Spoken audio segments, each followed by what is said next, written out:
Uma atuação muito comum aí, e muito familiar para mim, né, dentro do contexto da Casa da Mulher Brasileira, era no atendimento individual às mulheres na revogação das medidas protetivas de urgência. Então, quando elas iam até o judiciário, né, para fazer o pedido da desistência, né, comunicarem que não precisavam mais da medida protetiva de urgência. Nesse ponto, como me é muito familiar esse atendimento, né, eu quero trazer alguns aspectos importantes, né, e relevantes para a atuação, né, e considerações, né, que eu percebia nesse cotidiano da atuação. Então, a vinculação ou a dependência emocional com o autor ou autora de violência é o que leva muitas mulheres a desistirem da medida protetiva e algumas até a retomarem, né, o relacionamento com o ofensor ou a ofensora. Mas esse não é o ponto único. Além, dessas dependências emocionais, né, as vinculações ou dependências emocionais, outras dependências e fatores podem ser citados, né, para a desistência das medidas protetivas, como a dependência ou as dificuldades financeiras, a insegurança das mulheres de não conseguirem prover o núcleo familiar, né, a exemplo de uma mulher que era impedida de trabalhar, né, e não consegue mais se inserir no mercado de trabalho, né, e tem essa justamente insegurança de aí não ter com quem deixar os filhos, não ter como trazer, né, para casa o sustento a eles, ou mesmo que tem a mulher que tem a preocupação de gerar prejuízo aos filhos com o rompimento da relação. Então, entendendo que vai diminuir, né, essa frequência de contato com o pai, enfim, que as crianças vão sentir ela como a pessoa que prejudicou essa situação. A situação de violência doméstica e familiar, ela ocorre num contexto delicado, né? Porque essas mulheres que sofreram a violência, elas sofreram as agressões por parte de pessoas do seu convívio, né? E se houve um relacionamento de afeto entre essas pessoas, essas partes, o sentimento em relação ao autor ou à autora de violência, eles podem ser de ambiguidade, né? Porque nem sempre essa relação foi negativa, houveram bons momentos.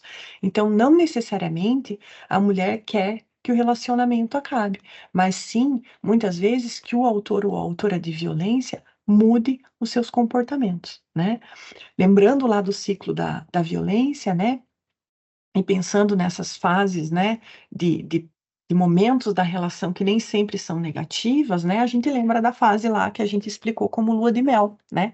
Então, algumas relações, elas acontecem, né? E permanecem de modo pacífico, né, e tranquilo, considerado pela mulher como um momento bom por anos, né, até que ocorrem tensões e o rompimento, né, dessas tensões através das violências. Então, para que a mulher identifique esse ciclo, muitas vezes é muito difícil, né? Algumas permanecem no relacionamento porque pensam que vão conseguir transformar o companheiro ou a companheira, né? Pensam que vão conseguir que ele largue ou ela largue os vícios, né? Mesmo sem buscar ajuda adequada, só com essa intenção dela de que isso aconteça, né? Nessa vontade de que a relação volte a ser como ela era no início, né? Com bons momentos. Então, muitas mulheres elas não conseguem deixar esses relacionamentos, né? Justamente por estarem inseridas nesse ciclo da violência, né? Nesse momento em que o autor ou a autora consegue manter ela, né? Manipular ela dentro dessa situação aí de momentos bons, momentos de violência que muitas vezes ela não percebe dessa forma, né? Não consegue identificar dessa forma. Nesse sentido, né, quando uma mulher chega, então, para pedir, né, para comunicar, né, a revogação, a intenção de revogação das medidas protetivas de urgência, o acolhimento, a escolha da mulher é muito importante. É uma escolha dela, né? O que nos cabe, enquanto profissionais da psicologia e do serviço social, é acolher. Acolher a esta escolha. Porque acolher valida o que ela está sentindo no momento, né? Sem pré-julgamentos, sem discriminação. Nós temos a bagagem e o entendimento do ciclo da violência. Nós temos o olhar sobre todas as formas de violência, né? E nos cabe orientar, nos cabe esclarecer, nos cabe trazer reflexões nesse momento, né? Mas nem todas estão prontas para sair do ciclo da violência. E nem sempre o que nós enxergamos como o melhor caminho para a mulher é o que ela deseja. Então, respeitar essa escolha é muito importante nesse momento e subsidiar ela com informações, com esclarecimentos, para que, com o tempo, né, ela possa se sensibilizar sobre essa situação. Quando o profissional de psicologia ou de serviço social é demandado para o atendimento no contexto, então, da desistência da medida protetiva, é muito importante que ele faça com que a mulher sinta que o sistema de justiça está de portas abertas a ela, que se mostre aberto a acolher essa mulher nas vezes que forem necessárias. A colega já trouxe essa situação anteriormente, né? Mas eu retomo esse ponto, porque a mulher deve saber e entender que ela pode buscar por ajuda novamente, caso haja nova agressão, e ela pode solicitar novas medidas protetivas a qualquer tempo, até que ela consiga romper o ciclo da violência. O sistema de justiça, ele está para auxiliar a mulher na tomada de consciência, justamente para que ela possa romper esse ciclo da violência.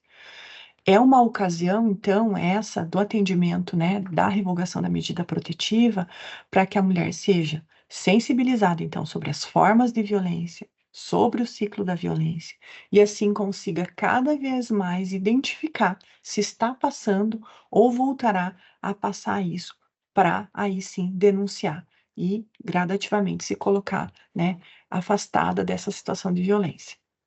Outro atendimento possível, então, né, com a mulher em situação de violência, se dá na restrição ou suspensão de visitas aos filhos. Então, há uma possibilidade da mulher de solicitar, né, enquanto medida protetiva de urgência, conforme o artigo 22, inciso 4, né, da Lei Maria da Penha, a restrição ou suspensão de visitas aos dependentes menores.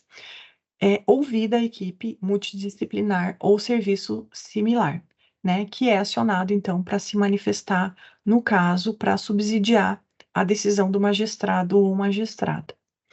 Nesses casos, é importante pontuar, né, que cada realidade, né, cada comarca vai, ter um entendimento, né, do magistrado ou da magistrada nesse sentido, né, mas de uma forma geral, o que se propõe é que sejam ouvidas, né, as partes e os filhos com metodologias adaptadas às condições de cada sujeito, né, de forma individual, para que seja a partir daí, né, sejam colocadas as considerações, então, da equipe sobre a pertinência da restrição ou da suspensão e o juiz poder aplicar essa medida no caso concreto. Normalmente, né, essa medida ela é aplicada pelo magistrado ou magistrada por tempo determinado, né. Então, é uma restrição ou suspensão de visitas para salvaguardar a integridade, né, daquela criança, na situação e no contexto de violência que ela está vivenciando. Mas, a regularização da situação, ela precisa se dar no juízo competente, que é a vara de família. Então eu digo que comumente, né, é determinado um tempo para essa restrição ou suspensão, justamente porque é o tempo que a mulher precisa para buscar a vara de família, que é o local que ela deve, buscar, né, para regularizar essa situação da guarda, da pensão e das visitações aos filhos, né. Cabe a nós profissionais termos conhecimento dessa situação e instruirmos ela sobre essa necessidade, né, de regularizar no juízo competente, e dar esse encaminhamento a ela. Ainda mais uma possibilidade, né, de atuação, individual com as mulheres em situação de violência é em audiência, né.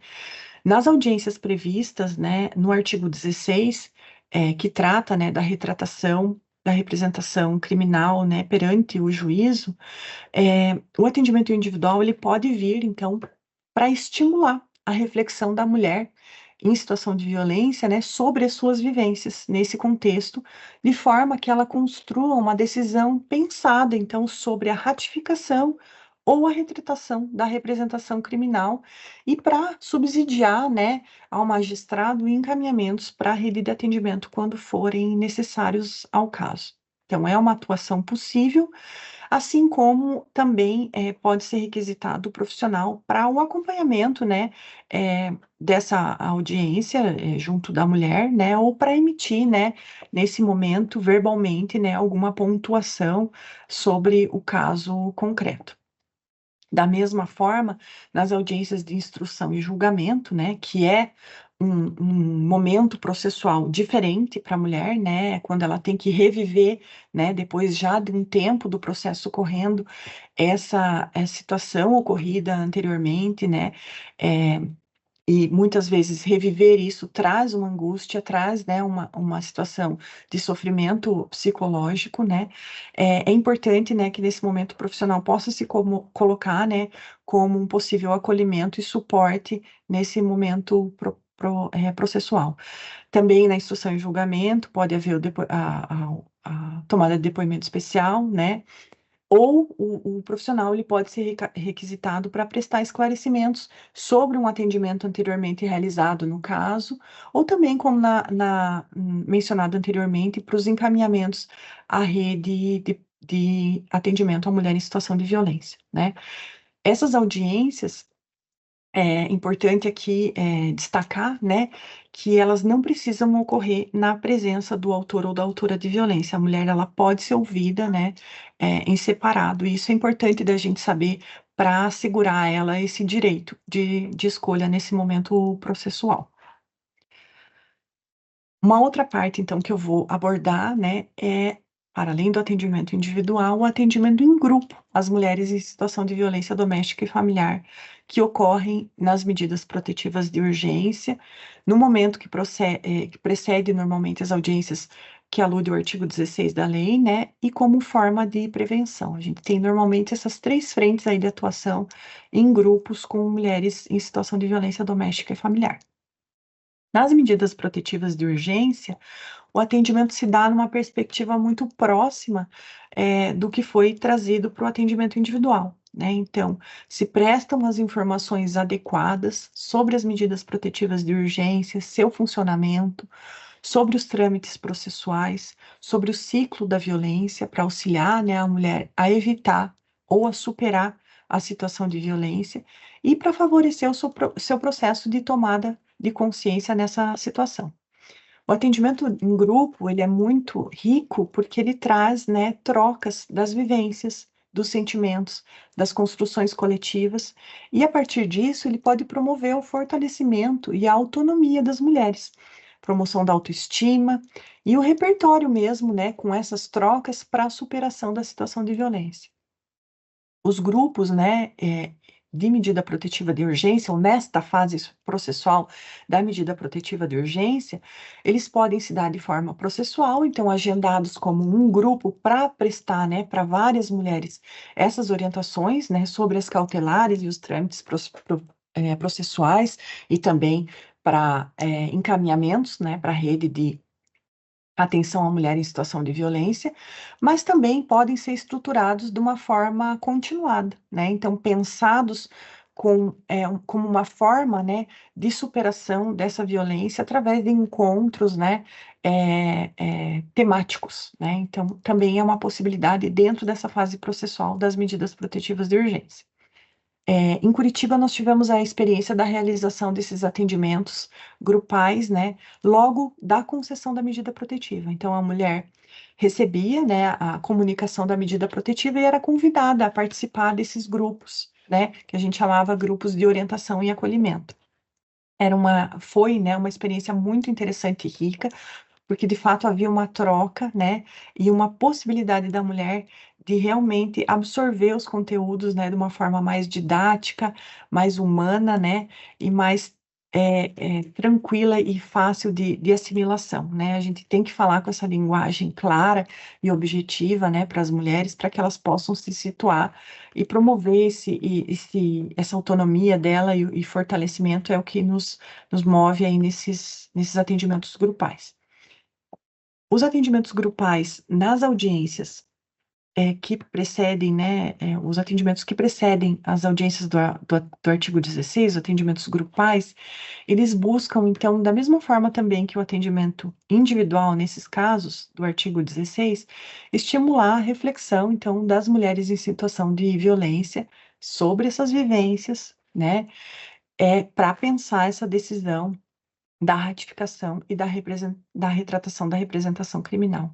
A gente traz desses atendimentos, né, e na prática é uma forma também de troca, né, de vivências entre elas, né, mas traz na prática esse olhar, né, sobre o que a gente esperava lá no início do processo, quando buscou, né, o sistema de justiça, como uma forma, né, de reparação até dessa violência sofrida.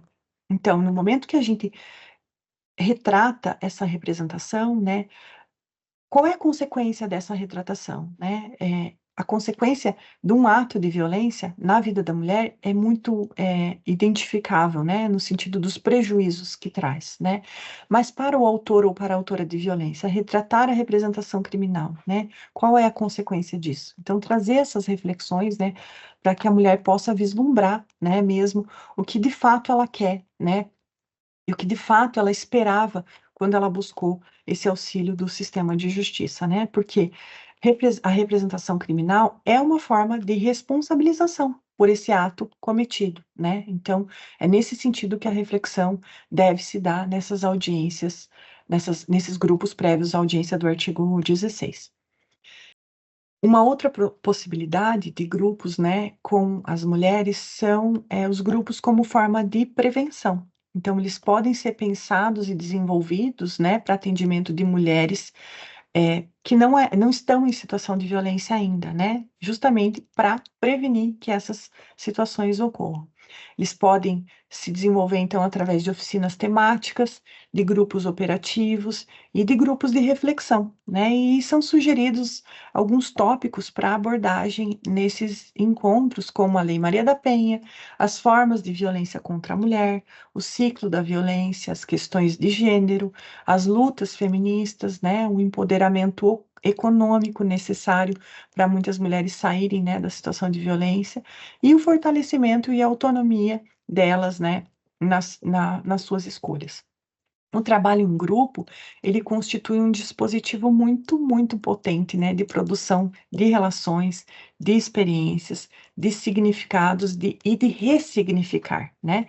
Então, coloca essas mulheres realmente como protagonistas no seu processo de desenvolvimento. Então, ter a possibilidade de atuação em grupos como forma de prevenção, né, é uma maneira muito importante de enfrentar essa violência doméstica e familiar contra as mulheres.